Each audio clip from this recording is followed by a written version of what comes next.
Dacă luăm comparativ din 2008, când am plecat din funcție de prim-ministru, până în 2024, din țară au plecat aproape 1 milion de cetățeni. De aceea, mai ales în ultimii ani de zile, pleacă în masă. Și dacă nu stopăm acest declin, această migrație în masă, noi riscăm peste un an, 2 maximum, mai mulți copii moldoveni să nasc peste hotare decât în țară. De aceea noi avem un program special ce ține de dezvoltare economică pentru deschiderea locurilor de muncă bine motivate pentru tineret care încă nu au plecat să nu plece.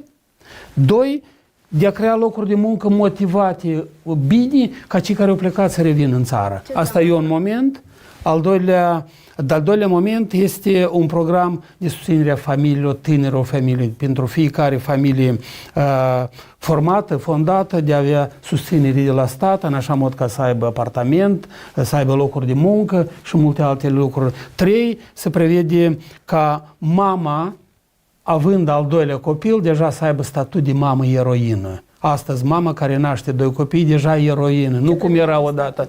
Prevede finanțare gratis, adică fără procente de la stat, prevede subvenții și dotație la fiecare copil, în așa mod că se poate simți nu doar la nivelul de, cum se vorbește acum, birocratic, la minimum de existență, dar un mediu stabil pentru a avea un viitor, a avea încredere în ziua de mâine. Acestea și alte acțiuni noi le prevedem.